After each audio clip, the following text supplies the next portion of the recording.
Bonjour à tous, j'espère que vous allez bien. Je vous retrouve aujourd'hui pour une vidéo très spéciale que vous m'avez énormément demandé. Je n'ai malheureusement pas eu le temps de vous la filmer l'année dernière, donc je me suis dit que cette année, il fallait vraiment que je remédie à cette situation. Alors, vu le changement d'environnement, vous devez avoir une petite idée de ce qu'on va faire ensemble aujourd'hui, surtout si vous me suivez sur Instagram ou si vous visionnez mes vidéos de façon régulière.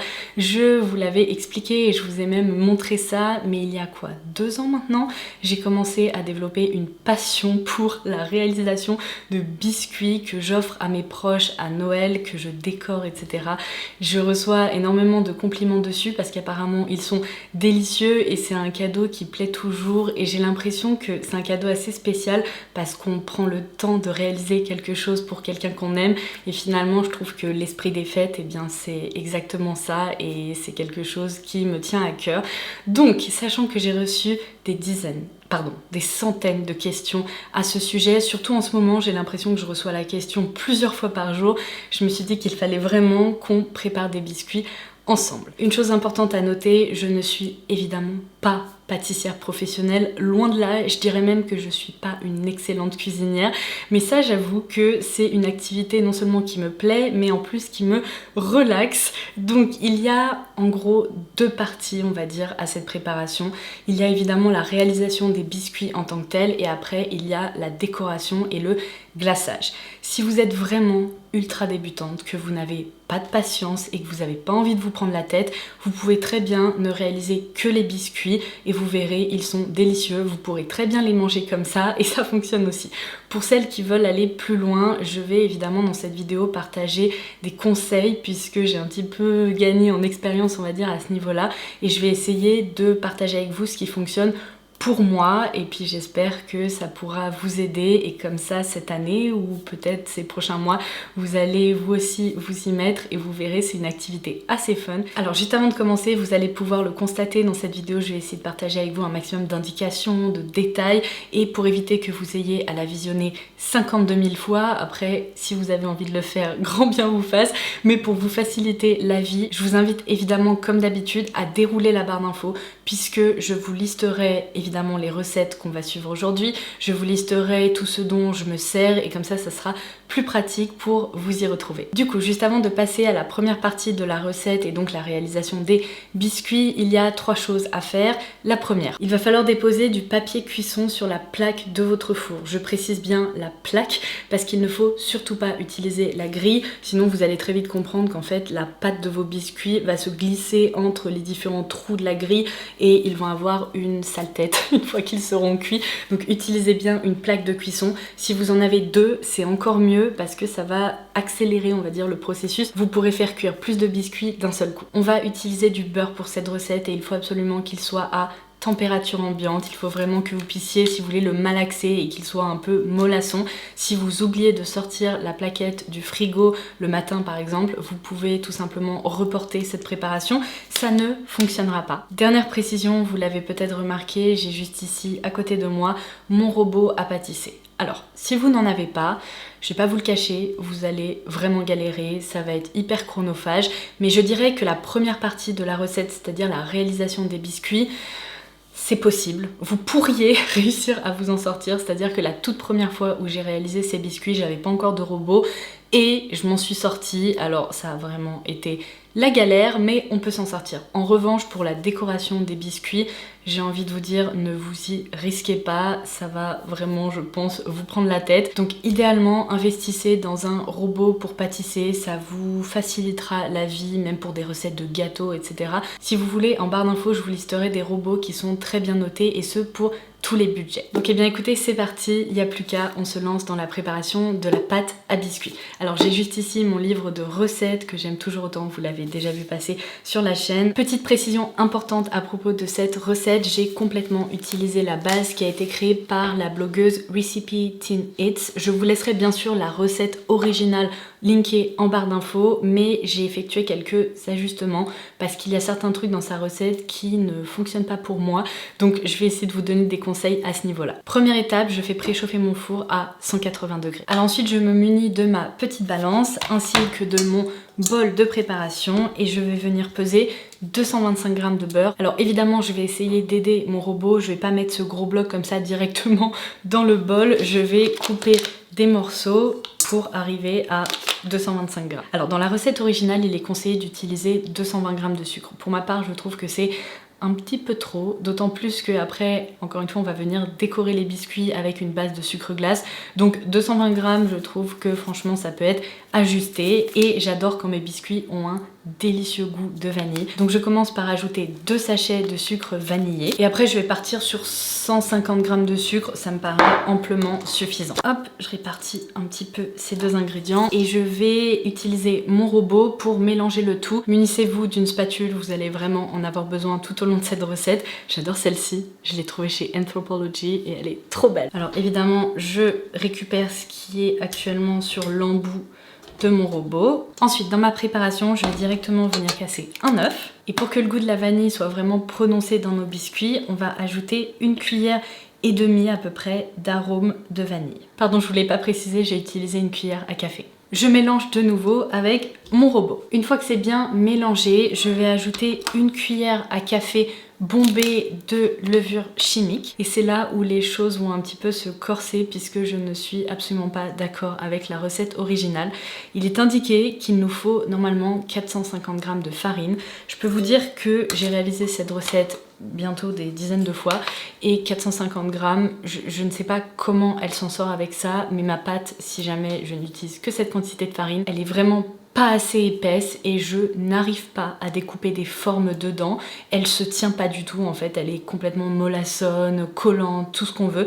Donc moi j'utilise beaucoup plus de farine, ça dépend un peu des jours. Je dirais qu'il faut au minimum 600 g de farine et n'hésitez pas à en rajouter. Je vais vous montrer un peu la consistance que la pâte doit avoir, mais on doit pouvoir vraiment la rouler, la mettre à plat et couper des formes dedans. Donc il faut que la matière se tienne, sinon vous courez à la catastrophe. Donc je vais commencer par peser 600 g de farine que je vais incorporer petit à petit en fait dans la préparation, pour voir justement si j'ai besoin d'en ajouter encore plus. Donc je commence sur une faible vitesse parce que j'ai pas envie de redécorer ma cuisine. Vous voyez, la pâte elle est encore toute granuleuse comme ça et maintenant il va falloir la former, mais au moins elle est bien mélangée. Donc avec ma spatule, je vais commencer par essayer de la réunir comme ça au milieu. Et sur un plan de travail propre, en fait on va venir le fariner et on va essayer de créer la consistance qu'on recherche. Je vais retirer ma bague et de nouveau me laver les mains parce qu'évidemment je vais malaxer la pâte. Du coup je vous disais, là la pâte elle commence à avoir une bonne consistance parce qu'elle n'est pas collante, vous voyez, gluante, on veut surtout pas ça. Donc en fait j'ai peut-être mis un petit peu trop de farine, je vais me calmer, juste en laisser un peu comme ça et je vais la répartir par ici. Et alors évidemment, sinon c'est pas drôle, ma batterie a décidé de me lâcher quand j'avais les mains dans la pâte.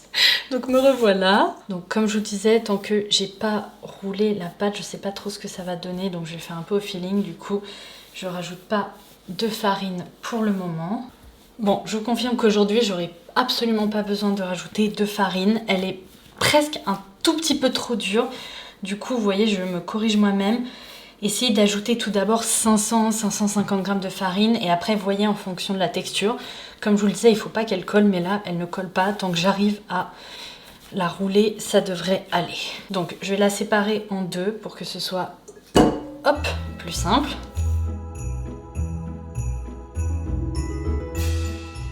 Alors là c'est parfait, elle est bien uniforme et comme ça à vue d'œil je dirais qu'elle fait à peu près un demi-centimètre d'épaisseur.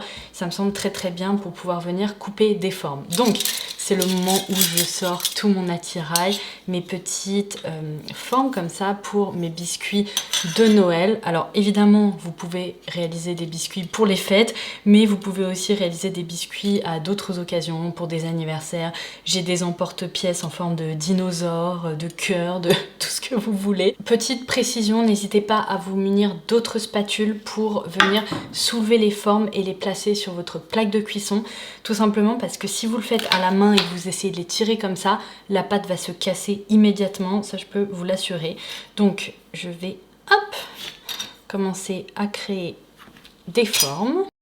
Donc pour gagner du temps, moi j'aime bien en faire plein comme ça d'un seul coup. Et quand je retire l'emporte-pièce, je viens, vous voyez, prélever la forme comme ça, hop, directement à plat, et je vais la poser sur ma plaque de cuisson.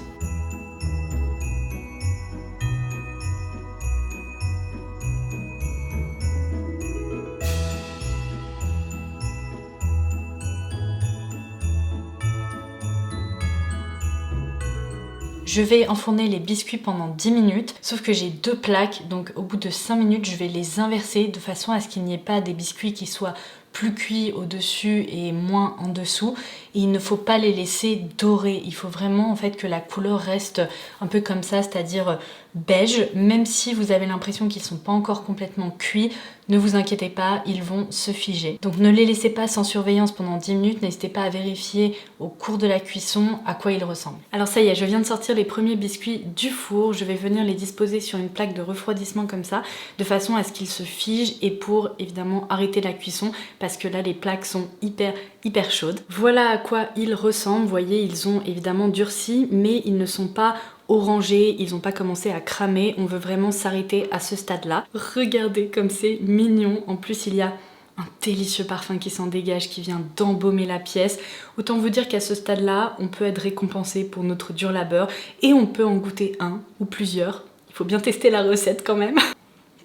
Délicieux, ils sont bien vanillés et vous voyez là le cœur est encore un petit peu mou, mais ne vous inquiétez pas, justement en les laissant refroidir, ils vont bien se figer. Tous nos biscuits sont prêts, on va donc pouvoir passer à la deuxième partie de la vidéo et les décorer. Pour ce faire, on va créer un glaçage à base de sucre glace. Donc je vais vous lister un peu tout ce dont vous allez avoir besoin et les petits plus qui sont optionnels mais qui vont vous faciliter la vie.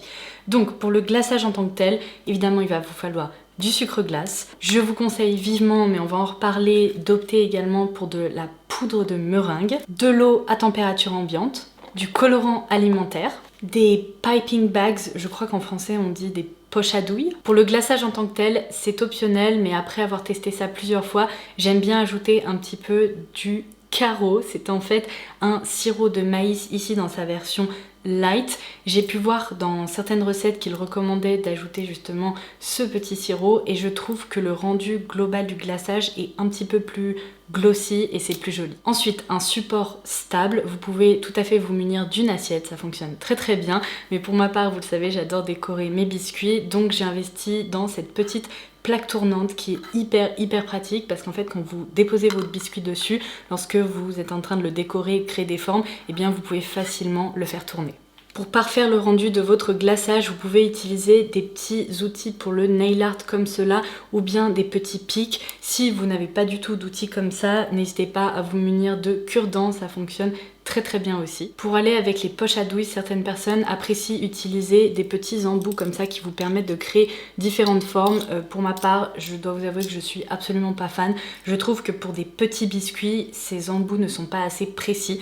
Donc vous allez le voir, je vais vous montrer, mais quand on va utiliser ces poches à douille et les remplir, je vais couper vraiment le bout, mais sur même pas 2 mm, de façon à ce que le rendu global des traits lors du glaçage soit assez fin. On va également avoir besoin d'un verre qui soit assez haut pour remplir nos poches à douille. Et enfin, c'est optionnel, mais vous pouvez évidemment être créatif et décorer vos biscuits comme vous le souhaitez. Donc vous pouvez vous munir de petites billes, de petits vermicelles, ce genre de choses. Et vous savez quoi, en vous parlant, je viens d'avoir un flash. Au lieu d'utiliser le même embout que tout à l'heure, qui est plutôt adapté pour bien pétrir des pâtes, je vais utiliser le fouet du KitchenAid parce que ça va bien m'aider à créer une texture assez aérienne et bien fluffy. Alors je vais pas vous le cacher, on va passer à la partie la plus difficile de la recette, celle qui peut un peu prendre la tête, surtout quand on réalise un glaçage comme ça avec du sucre glace pour la première fois, puisqu'il va falloir réussir à obtenir la bonne texture de glaçage. Il y a plusieurs écoles en termes de recettes et pour obtenir justement cette bonne texture, et si vous parlez avec un pâtissier ou une pâtissière professionnelle, ils auront plutôt tendance à vous dire que pour décorer des biscuits, il faut opter pour 2 textures différentes à chaque fois que vous utilisez une couleur. Normalement, ils utilisent une texture un petit peu plus dur, qui n'est pas dur évidemment, mais je veux dire qui se tient un peu plus, et une texture un peu plus liquide qui va vraiment vous permettre de remplir votre biscuit. Donc la texture qui se tient, normalement, elle permet de créer des lignes extérieures pour éviter que le glaçage en fait ne coule sur les côtés du biscuit. Et la texture un peu plus liquide leur permet en fait de remplir l'intérieur du biscuit et de faire en sorte que le rendu soit vraiment très lisse et très homogène. Bon, ceci étant dit, si à chaque fois que je veux utiliser une couleur, j'ai besoin de 2 poches à douille comme ça et de 2 textures différentes, je peux y passer des heures et le but c'est aussi de simplifier un peu les choses. Donc moi je trouve que la meilleure solution c'est de créer une texture qui soit un peu l'entre-deux parfait. L'idée principale qu'il faut retenir, c'est que si votre texture est trop liquide, vous pouvez ajouter du sucre glace pour l'épaissir, et si au contraire elle est trop dure, on va la diluer avec un petit peu d'eau. Mais quand je vous dis un petit peu d'eau, c'est vraiment une toute petite cuillère par toute petite cuillère, parce que la texture peut vraiment changer en quelques secondes. Je vous parlais de poudre de meringue tout à l'heure et c'est vraiment ce dont je préfère me servir parce qu'il y a certaines recettes qui vous proposent d'utiliser des blancs d'œufs à la place. Alors ça peut fonctionner, mais moi je trouve que c'est pas idéal, déjà parce que ça va être très difficile de les incorporer dans une grande quantité de sucre glace. J'ai déjà essayé et c'est une vraie prise de tête, mais en plus ça limite en fait la durée de conservation de vos biscuits. Donc c'est pour ça que finalement de la poudre de meringue ou des blancs d'œufs déshydratés, enfin de la poudre de blanc d'œuf, c'est ce qu'il y a de plus pratique. L'avantage avec la poudre de meringue, c'est que ça permet vraiment d'obtenir cette texture assez aérienne dont je vous parlais, qui gonfle un peu et qui permet de réaliser de jolies décorations sur vos biscuits. Donc la règle d'or, c'est d'expérimenter pour réussir à obtenir la texture qui vous conviendra pour les différentes décorations que vous allez effectuer sur vos biscuits. Alors, j'ai commandé des colorants alimentaires parce que j'en avais quasiment plus à force de faire des biscuits. Voilà où je me retrouve. Donc j'ai commandé un gel concentré noir qui va me permettre de créer des détails, la base des sapins ou alors des guirlandes, ce genre de choses. Ça va être très pratique. D'ailleurs, moi j'aime beaucoup utiliser les colorants en gel. Je trouve qu'ils se mélangent très bien avec la texture du glaçage et souvent ils sont très pigmentés. Donc dans cette boîte, j'ai un colorant rouge, ça tombe bien, je voulais justement ajouter des détails rouges sur mes biscuits. Je vais également me servir du colorant vert. Je vais essayer de faire pas mal de glaçage parce que j'ai beaucoup de biscuits à décorer et je sais que je vais de nouveau en avoir besoin par la suite là parce que les fêtes approchent, donc je pense que je referai des biscuits. Et sachez que ce glaçage, vous pouvez tout à fait le glisser au congélateur. Si par exemple après avoir utilisé vos poches à douille remplies, il en reste, vous pouvez congeler ce glaçage et vous en resservir plus tard. Donc c'est pour ça que ça me fait pas peur d'en faire un peu trop. Donc je commence par 56 g de poudre de meringue, ensuite 150 ml d'eau. Et du coup je vais laisser mon robot faire son boulot pendant quelques minutes. Je vous montrerai à l'écran ce que ça doit donner, mais ça ressemble vraiment à de la mousse tout simplement. Là-dedans, on va incorporer directement le sucre glace. Je vais commencer par bien 800 g de sucre glace. Normalement, dans la recette, j'ai noté 900 g, mais je vais en ajouter, si vous voulez, en fonction pour ne pas justement me retrouver avec une texture ultra difficile à travailler et devoir rajouter de l'eau et compagnie. Moi, je préfère incorporer le sucre glace au fur et à mesure. Mais j'espère que je vais en avoir assez parce qu'en fait, j'en ai pas racheté. Ça devrait aller quand même, j'ai une jarre comme ça remplie. Non mais je vous jure, ça craint. J'en suis à 600 g et j'ai presque terminé ma jarre. Ça devrait le faire mais ça va être limite.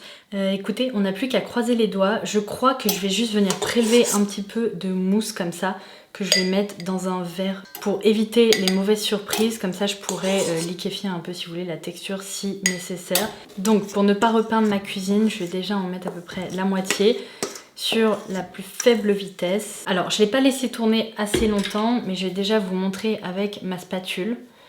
Vous voyez, ça, c'est la consistance actuelle du glaçage. C'est beaucoup trop liquide. Il se tient pas du tout. Comme je vous l'expliquais, la texture est en train de complètement couler du fouet et on veut qu'elle se tienne plus, donc je vais rajouter du sucre glace. Quand j'ai mon glaçage comme ça, j'ai tendance à mettre ma spatule et à tester la texture, vous voyez, pour voir comment elle réagit.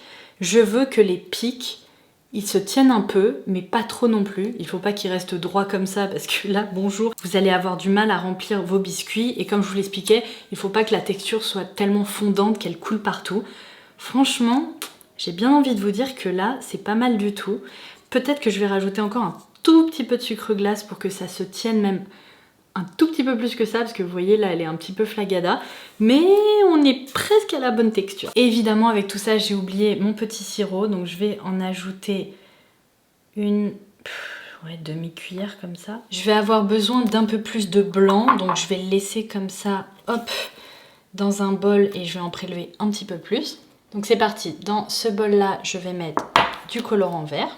Il faut bien le répartir, sinon vous n'allez pas avoir une texture homogène, encore une fois. Là, c'est pas mal du tout. Ça va être le colorant noir. Alors maintenant, vous allez prendre un verre assez haut, comme je vous l'ai montré un peu plus tôt. Une poche à douille. N'en prenez pas une trop petite et n'en prenez pas une non plus qui fait 15 km de long, vous allez galérer. Je vous laisserai la référence exacte de celle-ci en barre d'infos. Je vais la mettre comme ceci, dans le verre. Et je vais retourner, si vous voulez, le corps sur le verre comme ça. C'est là où une petite spatule, ça va vous être bien utile. Donc, comme je vous l'expliquais, il faut que la matière, on la fasse tomber vers le bas. Et j'ai le premier qui est prêt. Enfin presque, il va falloir qu'on coupe un tout petit bout, mais je vais vous montrer ça après. Évidemment, je renouvelle l'opération pour les 3 autres couleurs. Alors voilà les 4 jolies couleurs avec lesquelles on va travailler aujourd'hui. Alors là, le meilleur conseil que j'ai à vous donner, c'est que si comme moi, vous ne savez pas dessiner et qu'en plus vous avez du mal à visualiser des trucs dans l'espace et donc à trouver de l'inspiration pour décorer les formes qu'on vient de faire en termes de biscuits, Instagram et surtout Pinterest seront vos meilleurs amis. C'est là-dessus que je trouve des photos d'inspiration et après j'essaye tout simplement de reproduire ce qui me plaît. Parfois j'ai un petit coup de folie et j'essaye de créer des nouvelles choses, mais de façon générale je suis pas très douée avec ça. Donc chaque biscuit je vais le placer sur ma petite plaque tournante et je vais vous montrer, mais je vais également couper le bout de ces sachets, mais vraiment comme je vous l'expliquais. Je vais couper 1 mm à peine. Je préfère que ce soit trop petit et d'avoir à recouper un petit peu plutôt que de couper trop large et qu'après ça vous fasse un gros comme ça sur vos biscuits. D'autant plus que par exemple le noir, on va s'en servir pour dessiner des yeux ou pour dessiner des petits boutons. Et ça clairement, il va falloir que ce soit minuscule. Bon, là ça permet vraiment de créer des lignes ultra fines. Pour remplir, ça va pas être évident, donc je peux recouper encore un petit peu. Alors ça par exemple c'est une bonne photo d'exemple parce que c'est hyper facile. On démarre directement sur notre biscuit et on trace des traits et des petits points pour créer la forme de flocon. Mais là c'est un autre exemple peut-être un peu plus élaboré avec une base colorée. On attend qu'elle sèche et après on vient tracer des traits soit de la même couleur, soit par exemple avec le glaçage blanc, de façon à recréer une forme de flocon. Mais cette fois-ci on a toute une surface en fait en glaçage. Vous pouvez également ajouter une petite perle décorative ou ce genre de choses. Puisque j'ai des biscuits qui sont plus larges comme ça en forme de gingerbread man, j'ai trop envie d'essayer cet exemple. Non mais regardez, ils sont trop mignons. Ils ont une petite écharpe verte ou rouge, donc ça va être assez facile à faire parce qu'en fait il suffit de dessiner. Enfin je vous dis ça et les miens vont ressembler à rien, mais on va essayer quand même. Et c'est là où ces outils sont bien pratiques puisqu'ils permettent en fait de redéposer un peu le glaçage où vous le souhaitez. Et voilà pour le premier essai. Évidemment après je reprends cette plaque et je vais le laisser sécher. Si vous êtes en train de vous demander si ça prend du temps de faire ça, la réponse est oui, beaucoup.